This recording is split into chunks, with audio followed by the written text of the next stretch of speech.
Well, good morning. Good morning. The one thing that I can say for everybody assembled here behind me is that we are all Dayton strong today and forevermore.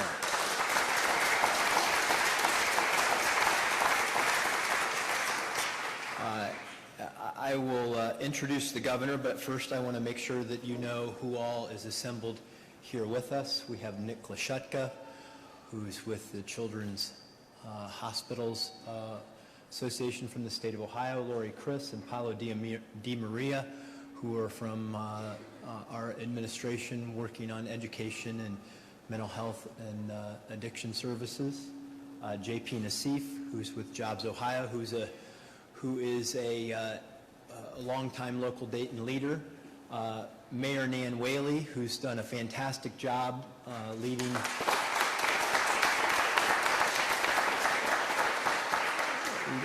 the city through these trying days.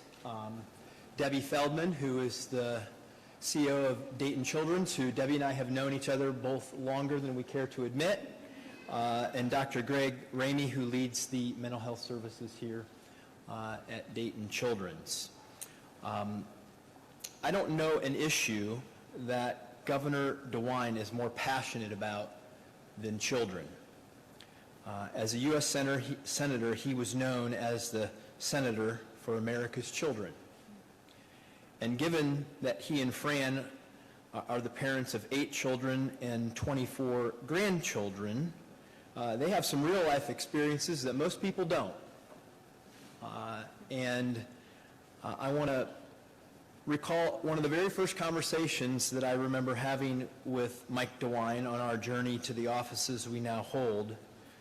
I remember he passionately expressed his desire to make the focus of his administration an agenda that would positively impact the lives and the futures of Ohio's children. And that's exactly what he has done. He has made children our state's priority. Our recently passed budget reflects these priorities, ranging from our efforts to address children's issues that range from infant mortality prevention to quality child care, wraparound services in our schools that include mental health services, and support for our strained children's services system, and to make sure that every child has access to a quality education. That didn't just happen today. That's been part of Mike DeWine's passion as a public servant, and that was passed in our recent budget thanks to the leadership of folks like Peggy Lehner, Senator Peggy Lehner, and Phil Plummer, who are here with us today. At the foundation of all of that, of all of those efforts, is the determination and passion that Governor DeWine has for children. And today, we will see again that passion turned into action. Please welcome Ohio's Governor Mike DeWine.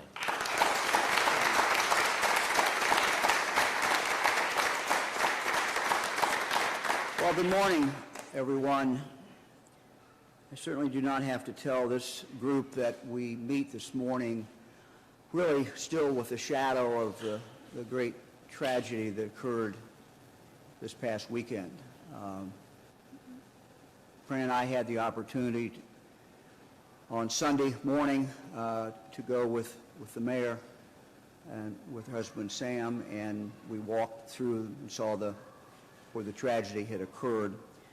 We had the opportunity yesterday, I did, to, again along with the mayor and the president, to meet some of the victims, families. It's clear that children of the Miami Valley and adults have incurred a lot of trauma.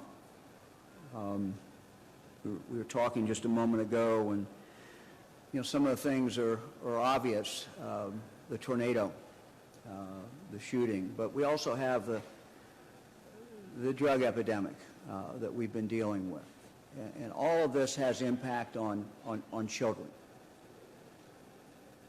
The announcement that we're going to make today, though, is not just about Dayton. It's not just about the Miami Valley, but it's about the entire state.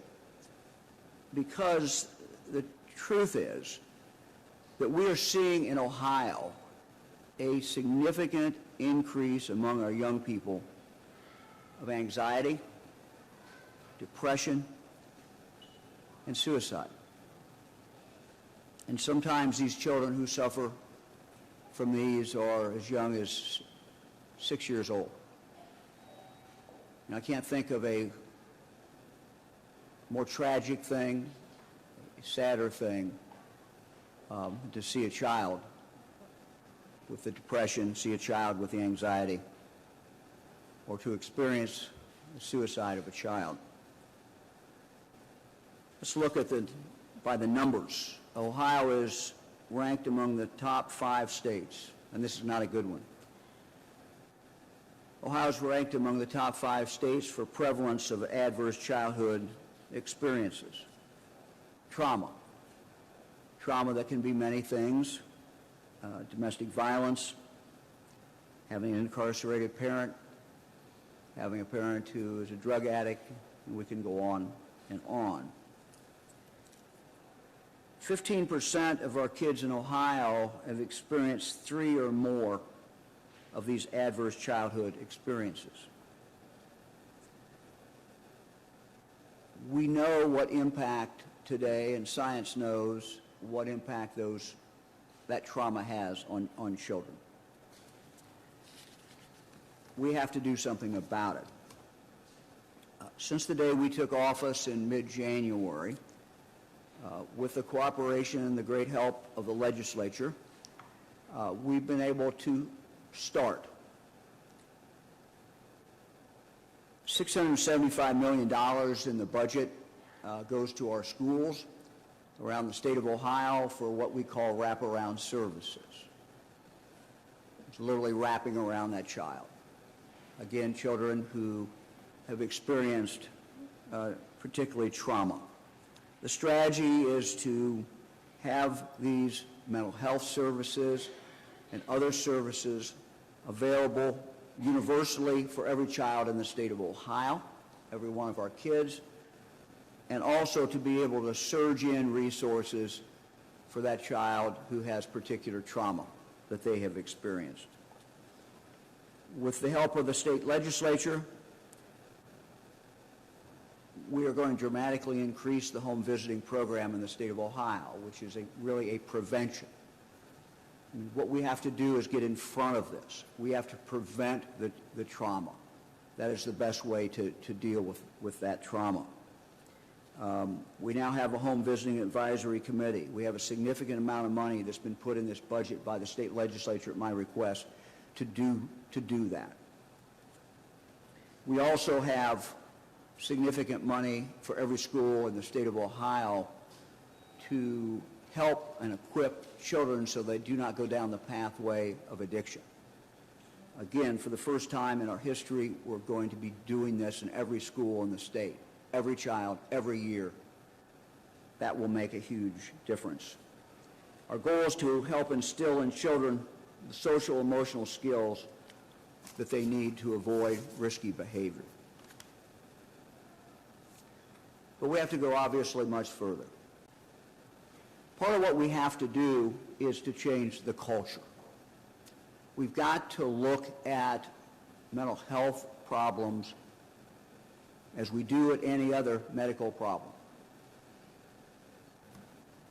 And the example that's usually given by the professionals is someone says, I have cancer, I have a heart problem, or my child has this or that, and everyone is sympathetic. You have a discussion that says, my child has a mental health problem, and no one knows what to say. And we're all guilty of that. But we've got to change that. We've got to act like what it is, a medical problem, and we're going to deal with it as a medical problem, and we need to elevate its importance. So it is important as any other medical problem that a child might have. So what we're doing today is one more step. We want everyone to know what trauma looks like. We want people who deal with children every single day to everybody, parents, teachers, bus drivers, everybody, to fully understand it. And so we're announcing this morning that the Ohio Children's Hospital Association and our office, along with the mayor, are announcing a statewide summit. A statewide summit that very appropriately will be held here in Dayton, Ohio on September 26th. We're calling it Building Resiliency, a pediatric mental health summit. Our goal is not to have long academic discussions that day. There will certainly be some of that. But our goal is for the people who attend this to have concrete takeaway things when they go back to their school, when they go back to their medical practice, when they go back as parents, that they can do. And what we hope is that we continue that multiplier effect, and so that you're teaching the teachers and they go out and teach others. Everybody in this state needs to come together over the childhood trauma that our children are experiencing. The good news is that unlike 10 years ago, we now know that if we can identify the trauma and identify the child, we can help that child. That is so very, very important. It's something that we know today that we did not know before and really did not have the ability to do that. So today we are sounding a call to action to start building resiliency in our children. This is a book that is already available. You can go on the governor's webpage. You can pull this down. Again, it's designed for parents. It's designed for anybody who wants. It's interactive when you go online and pull it up. And so this is kind of a precursor to the conference that we're going to have. I want to introduce Debbie Feldman. I don't have to tell anybody in this group about Debbie Feldman, what she has done and her great leadership and the great team that we see out here from Dayton Children's. We are blessed in Ohio with some amazing children's hospitals. Those of us who live in the Miami Valley, those of us who have kids or grandkids in the Miami Valley are blessed to have this great hospital here. Shortly after the tragedy of this weekend, Debbie called me on my cell phone. I picked it up and she says, I have an idea. And she told me the idea and I said, we're going to do it. Let's call the mayor. Let's get everybody together. And that's why we're here today. Debbie?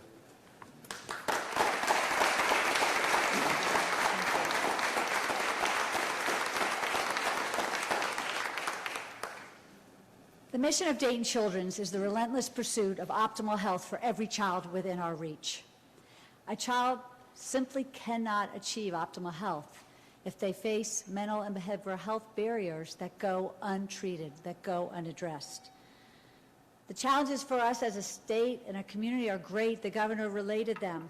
I can't thank Governor DeWine enough for his leadership. I've been sort of around these issues for almost 40 years, and I have never seen this kind of leadership coming out of our state and the people that he has put in place in our state to help this happen. We believe that this summit allows us to bring together the best minds in our state and even across the country to be able to leverage the important things that are already happening here in Ohio, and with some of the dollars that we now have available because of the governor and our legislature putting kids first in Ohio finally. The governor said this community's been through a lot. Several months ago, there were tornadoes that literally by the grace of God did not hit this building.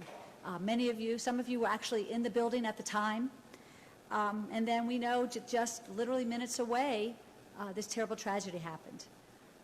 I'm looking out at the caregivers of Dayton Children. I see so many faces that I know. You see day in and day out the impact of these adverse childhood experiences on our kids. Whether you work in the emergency department, whether you work on our inpatient floors, or whether you work in our behavioral health program. We know that 1 in 6 children in this country face some sort of behavioral mental health challenge. 14% of our kids have made a suicide plan, and 7.4% will try to carry them out. So what does that mean to us? That means if those national statistics apply to us, over 4,000 of our kids tried to commit suicide. 9,000 made a plan. We've got to do something. At Dayton Children's, we've seen this increased need just grow exponentially. 300%, 400%. Dr. Ramey will speak in a moment, and he can speak a lot more eloquently. I see 2 of our lead psychiatrists right in front of me. They could speak more eloquently than I could. But what I know is that at Dayton Children's, we've tried to step up as best we can. We have added more and more services. Down the hall, you see a new crisis behavioral health center so that our children, when they are in crisis, don't have to come into an emergency department that's not equipped to handle their needs. And just last month, we opened an inpatient unit. But as the governor said, it's really not about treating children once they're in crisis, though we have to do that. It's about prevention. It's about identifying children who have had these experiences or for whatever the reason are facing a mental health crisis and getting those services to them, because we know services work, right? And that's part of the message that we have to communicate to our families, that help can work. You don't need to feel helpless. So we could not be more appreciative that the governor has chosen Dayton as the location of this summit, but we recognize that we are a location, that this is a statewide issue, and we are so appreciative of the leadership of the state. Before I close, I also want to recognize our great mayor, who has led us through some very tough times over the last several months, and thank her for her leadership as well.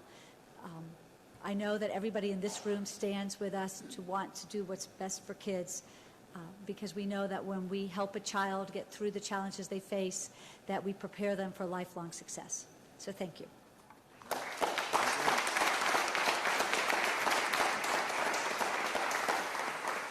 Debbie, thank you very much for your comments, but more importantly, thank you for being the leader that has taken Dayton Children's over the past 6 years and developed an incredible number of programs. I won't go through all those.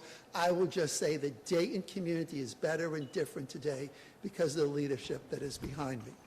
Governor DeWine, I don't mean to embarrass you, but you and I had a conversation back in the early 1980s. It was about something called, yes, I was here and I knew where you were too. There was something called the Children's Trust Fund. I was relatively new here at the hospital, and I had contact with the person who wasn't a governor back then, advocating on behalf of something called prevention of child abuse. Governor DeWine was most supportive. That legislation passed, and the impact has been felt in our community and across Ohio for many years. Governor, 35 years too late, but thank you very much. Folks, it's kind of a somber day in some ways today. I will not go through all the numbers. I will not go through that. It seems like there's a lot of bad news for our kids, and there are. I'm a child clinical psychologist. I spend my day trying to understand the world of kids and adults who are troubled, who are confused, who look at a bottle of Clorox as something to drink as a way to end their turmoil, who look at a Bic razor blade as something to use to cut their wrist. I have a hard time going into a Kroger's and looking at normal items. I look at something and I think, how could someone end their pain by using this item? So it appears in some ways it is the worst of times, but it is not. The message today is really one of hope and optimism and action, not one of despair. The good news is we know what to do. The good news is that we know prevention programs work. The good news is we know that keeping kids out of foster care is the right approach. The good news is that when you embed services within school systems, because by the way, that's where the kids are, we know that works. We know that if we can screen children early, we can identify them before they look at that bottle of Clorox. And that's occurring today in Dayton, Ohio.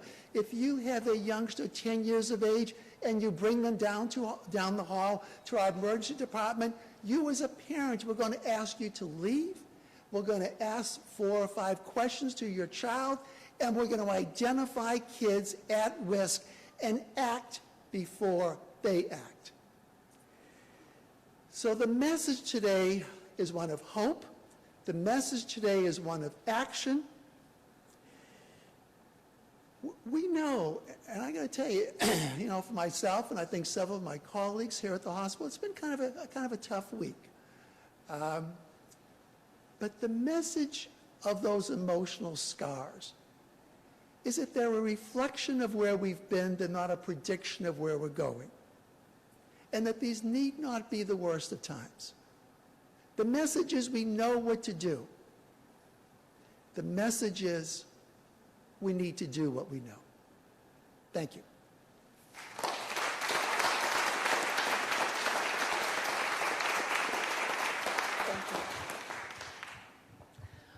Well, good morning, everyone. It's great to be in this beautiful Dayton Children's where things fly, right, Debbie? And it's a pleasure to be with all of you that do such great work on behalf of Dayton's kids. First, I want to just thank the great leadership of Debbie Feldman, who I've gotten to work with over 20 years. I look much younger, I know. And I want to thank the great leadership of Governor DeWine, especially because I think he has been here or talked to me every single day during this crisis. His leadership as governor has been something that has been very helpful to me as mayor and for our whole community. And so, Governor, I want to thank you for taking special attention for us.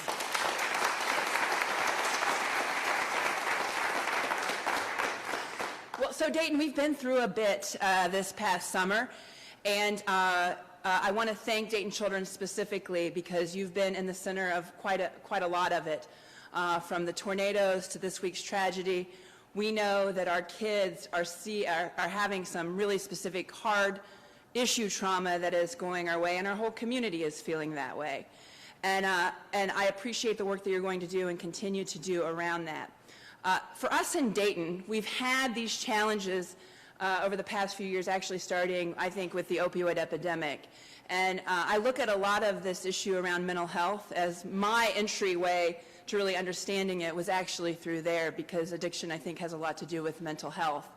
And when we were having that issued through Dayton, and I'm proud of the work that we've been able to do to really deal with this issue head on and talk about accidental overdose deaths, people would ask me, why are you talking about this? Why do you keep on bringing this up? And I would say, you know, look, we want to be the place that treats addiction like the disease that it is. We want to be the place that takes the stigma out of this issue. And that's what we have to do with mental health too, right? This is an issue where in the 80s, I could remember when somebody had cancer, they would whisper, they have cancer, right? That's what we're doing right now with mental health. We are whispering about it. That is not helpful for our community. We really need to be honest and open, because that allows us to support each other. It allows us to take the stigma out of mental health issues, and it allows us to get the care that we need. And this community is going to need a lot of care in the coming weeks and years. Now, I know I'm speaking to the choir here, and I know that our children are the ones that are going to need it the most. And I also know that our children have trauma every day that isn't from a specific event. It is about dad going away, or mom not losing her job, or maybe my stepsister isn't staying with us anymore, or maybe I have to move to a different school. These actions that they have no choice over affects their lives every day, and we have to make sure that they get the help they need. Now, I think that the governor is brilliant in his decision to bring the summit here to Dayton Children's. I think that Dayton Children's is the best asset we have in the city of Dayton, and I'm so grateful for Debbie's willingness to have the state summit here, because we will be the place that takes the stigma out of mental health. We will be the place that through this tragedy, we will find ways to grow, and our city and our kids will be stronger for it. And we will do it because all of you are committed to it and committed to the future of Dayton. Thank you.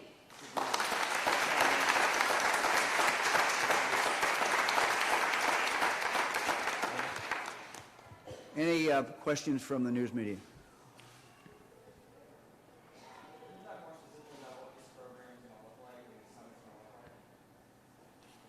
Lori, want to take that? I'm Lori Chris. I'm the director of the Department of Mental Health and Addiction Services for Governor DeWine. And the summit that we're working on is going to be a collaborative effort among the Hospital Association, the Dayton Hospital, experts in childhood mental health across childhood, so 0 through early 20s, and really take a look at what we know is working and helping grow that across the state. I've talked with the President, Debbie, and we know this to be true as well, that we're doing many good things around the state of Ohio. We're just not doing everything everywhere. And it's a real opportunity for us to learn from one another, very practical things that we can all do in our communities so that we can advance the health and wellness of children physically, mentally, socially, emotionally across the state in a very consistent way. The attendees for the conference we're hoping will be broad-based community sector folks, hospital folks, so people who touch children's lives every day, school teachers or school district professionals, community-based providers of mental health and addiction services, hospital team members, but also librarians, local officials, anyone who's interested in the wellness and health of children.